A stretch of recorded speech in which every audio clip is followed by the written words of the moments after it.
Hello दोस्तों। आइए चलते हैं एक नए टॉपिक को लेकर के दैनिक जीवन में रसायन।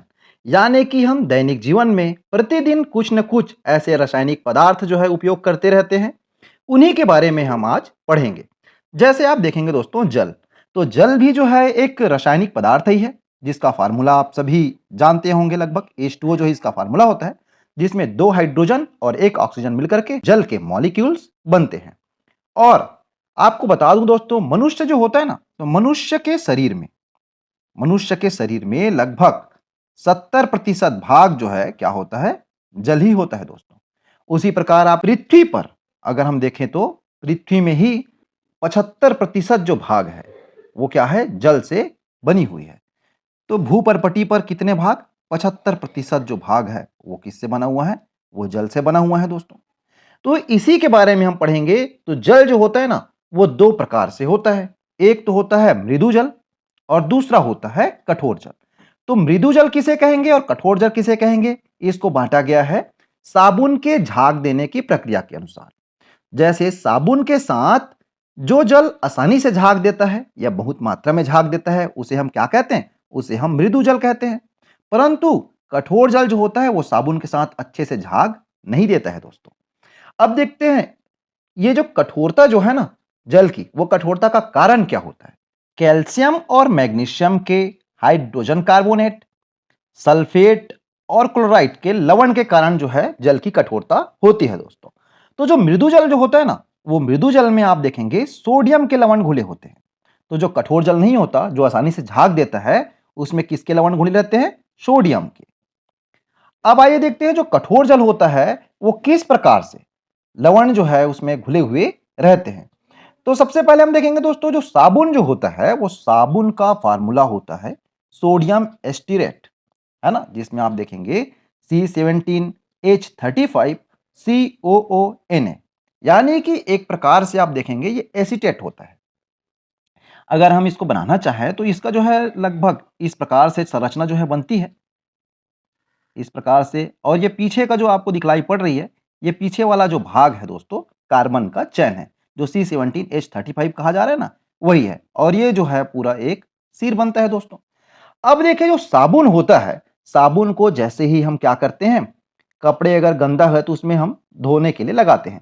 परंतु अगर कठोर जल है, उस स्थिति में क्या होगा, आप यहाँ पास देख पा रहे होंगे सोडियम एस्टीरेट है, M2+, ये दोनों जो है आपस में क्रिया कर लेते हैं और दोनों क्रिया करके क्या बना लेते हैं, वो बना लेता है दोस्तों अवक्षेप।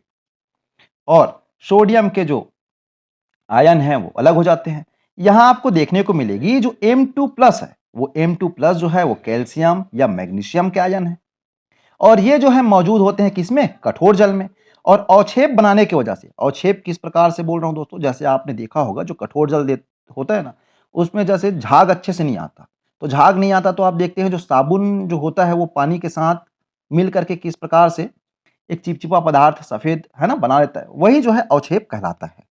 तो उससे क्या होता है, बहुत ज्यादा मात्रा में साबुन जो है वेस्ट होता है। अब कठोरता का जो प्रकार है, तो जो जल की कठोरता है वो दो प्रकार से होती है, एक अस्थायी कठोरता और दूसरा है स्थायी कठोरता। तो देखेंगे जो अस्थायी कठोरता होता है, अस्थायी कठोरता में कैल्शियम और मैग्नीशियम के हाइड्रोजन कार्बोनेट जल में घुले होते हैं, जो गर्म करने पर टूटता है। तो जो अस्थायी कठोरता है वो तो जल को अगर हम गर्म करें ना तो वो समाप्त हो जाता है। परंतु जो स्थायी कठोरता है, स्थायी कठोरता जैसे कैल्शियम और मैग्नीशियम क्लोराइड और सल्फेट लवणों के जल में घुले रहने में होता है।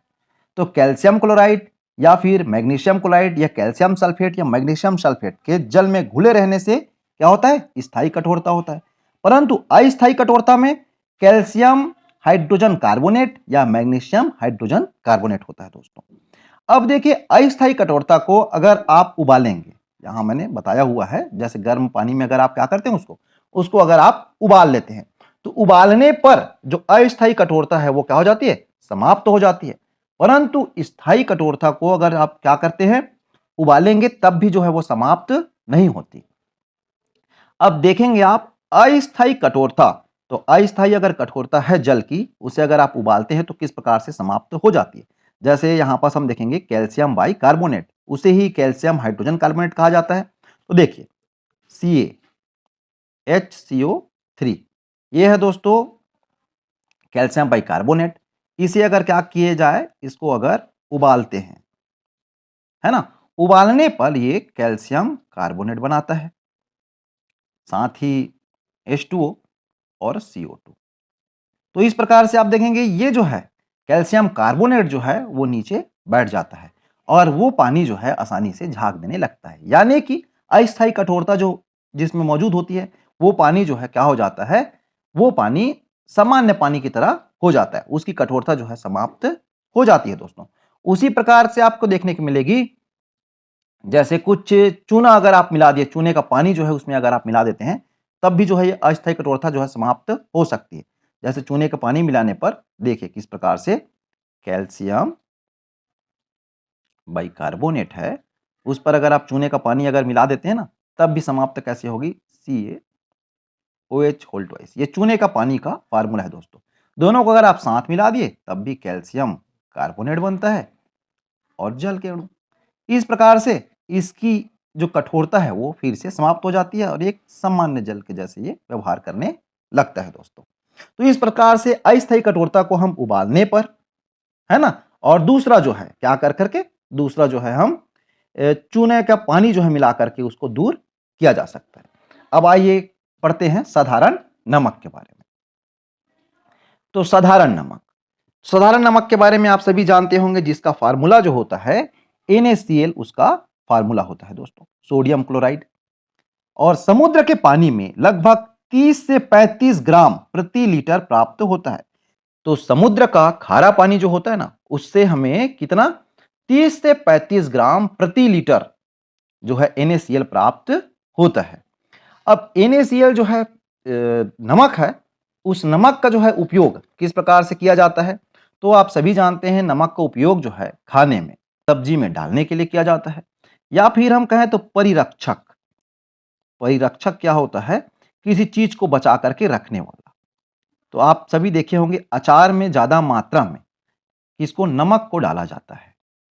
क्यों डाला जाता है, ये जो है रक्षा करने का काम करता है बैक्टीरिया से, तो परिरक्षक का काम करता है।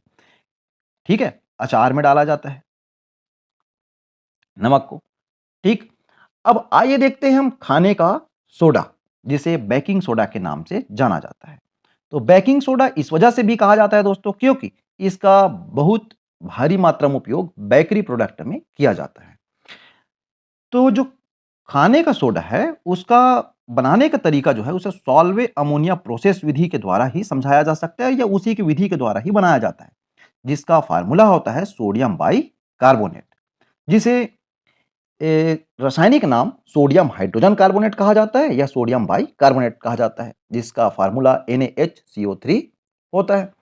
अब खाने का जो सोडा है, आप देखेंगे किस प्रकार से खाने का सोडा जो है बनता है। जैसे नमक NaCl, NaCl और जल के अणु, साथ ही आप देखेंगे कार्बन डाइऑक्साइड और अमोनिया NH3। इसी वजह से अमोनिया प्रोसेस के द्वारा इसको बनाया जाता है, अमोनिया मिलाना उसमें जरूरी होता है। अब ये क्या बनेगा, अमोनियम क्लोराइड, साथ ही आपको प्राप्त होगा NaHCO3 जो सोडियम बाई कार्बोनेट है ना। इस प्रकार से बनता है, यही तो है खाने का सोडा का फार्मूला। अब खाने का सोडा का उपयोग कहां कहां किया जाता है, आप देखेंगे जो खाने का सोडा है उसका उपयोग जो है जनरली आप देखेंगे बेकरी प्रोडक्ट में, जैसे केक वगैरह बनाते हैं, है ना, घर में अगर पकोड़े भी बन रहा है तब भी इसका उपयोग किया जाता है। तो सोडियम बाई कार्बोनेट है, आप देखेंगे किस प्रकार से ये अपना काम करता है। तो सोडियम बाई कार्बोनेट और H+, ये जो है एक अम्ल है दोस्तों। अम्ल इसको कहाँ से प्राप्त होता है, तो आप देखेंगे जल का जो अणु होता है ना, जल के अणु से H+ आयन और OH- आयन में विभक्त होता है। तो उसी से H+ आयन लेकर के ये क्या बना लेता है, ये क्रिया करके कार्बन डाइऑक्साइड और H2O बना लेता है। और यही जो कार्बन डाइऑक्साइड है ना, साथ में जो सोडियम यहाँ पास लगा हुआ है, आप देखेंगे ये सोडियम, ये आयन अलग हो जाता है Na+। अब जो कार्बन डाइऑक्साइड है, यही कार्बन डाइऑक्साइड ऊपर उठने की कोशिश करता है, और ऊपर उठने की कोशिश की वजह से जो मैदा होता है या जो पकोड़ा होता है ना, उसके बैटर को क्या करता है, वो फुलाने का काम करता है और उस बीच-बीच में कार्बन डाइऑक्साइड भरे होने की वजह से वो स्पंजी बन जाता है। यही कार्बन डाइऑक्साइड जो है, किस प्रकार से बेकिंग सोडा जो है स्पंजी बनाने का काम कर रहा है, आप समझ पा रहे होंगे। इसी वजह से बेकिंग सोडा का उपयोग किया जाता है। अब देखते हैं कपड़ा धोने का सोडा। तो कपड़ा धोने का सोडा जो है, उसका उपयोग किस प्रकार से करेंगे? कपड़ा धोने के लिए किया जाएगा। इसको बनाया जाता है बेकिंग सोडा के द्वारा। तो आगे जब हम रिएक्शन देखेंगे किस प्रकार से बेकिंग सोडा से बनता है। इसका फार्मूला होता है सोडियम कार्बोनेट और 10 अणु जल का, है ना? तो देखिए किस प्रकार से जो है इसको बनाया जाता है। तो बेकिंग सोडा का फार्मूला भी जस्ट हमने पढ़ा NaHCO3। NaHCO3 इसको क्या किया जाएगा? इसे किया जाता है गर्म। गर्म करने पर यह बनता है Na2CO3। कोई भी अणु को जब गर्म करते हैं तो टूटता है दोस्तों, और H2O साथ में यहां पर बनेगा CO2। इसे अब संतुलित कर लेते हैं, सामने हम यहां 2 लगा लेंगे। अब देखिए सोडियम कार्बोनेट। सोडियम कार्बोनेट हमें प्राप्त हो गया Na2CO3। इसके साथ 10 जल के अणु के साथ अभिक्रिया करा दिया जाता है, और अभिक्रिया कराने पर ये दोस्तों बन जाता है Na2CO3 10H2O। अब देखिए यहां पास आपको दिखलाई पड़ रही होगी जल, इसके अणु में 10 अणु जो है जल के दिखलाई आपको पड़ रहे हैं। अब आपको बताना चाहूंगा, जैसे ही आप वॉशिंग पाउडर का जो है पैकेट खोलते हैं, या वॉशिंग पाउडर को आपने छू के देखा होगा, है ना? उसमें किस प्रकार से जैसे नमी किसी चीज में आती है तो बंधा बंधा आपको लगता है ना, थोड़ा सा दानेदार आपको दिखलाई पड़ता है, ठीक है? वो जल के अणु के कारण ही होता है दोस्तों। परंतु अगर कभी आप भूल से उसे क्या कर दिए, धूप में अगर आप छोड़ दिए, है ना, खुला छोड़ दिए, तो आप क्या देखेंगे कि उस जल के अणु जो है उससे समाप्त हो जाता है और पाउडर के फॉर्म में आ जाता है। तो देखिए Na2CO3 10H2O, ये है कपड़ा धोने का सोडा का फार्मूला, ठीक है? Sodium carbonate. इसे अगर आप क्या कर दिए, गर्म कर दिए या खुला छोड़ दिए, ठीक है, तब क्या होगा आप देखेंगे Na2CO3, और इससे जल के जो अणु हैं H2O है दोस्तों, और 9 अणु जल के जो है वो बाहर निकल जाते हैं। इस प्रकार से एक अणु जो है इसमें बचा रहता है, अगर इसे हम क्या कर दिए, गर्म कर दिए तो। इस प्रकार से ये रासायनिक अभिक्रिया देता है। इसका उपयोग जो है, कपड़े धोने का सोडा का उपयोग कपड़ा धोने में, साफ सफाई के लिए किया जाता है। साथ ही कांच उद्योग में, वस्त्र उद्योग में, साबुन उद्योग में जो है इसका उपयोग किया जाता है, और जल की स्थायी कठोरता को भी दूर करने के लिए इसका उपयोग किया जाता है। ये वीडियो अच्छी लगी हो तो इस वीडियो को लाइक करिए, सब्सक्राइब करिए और ज्यादा से ज्यादा अपने दोस्तों के साथ शेयर कीजिए। Thank you.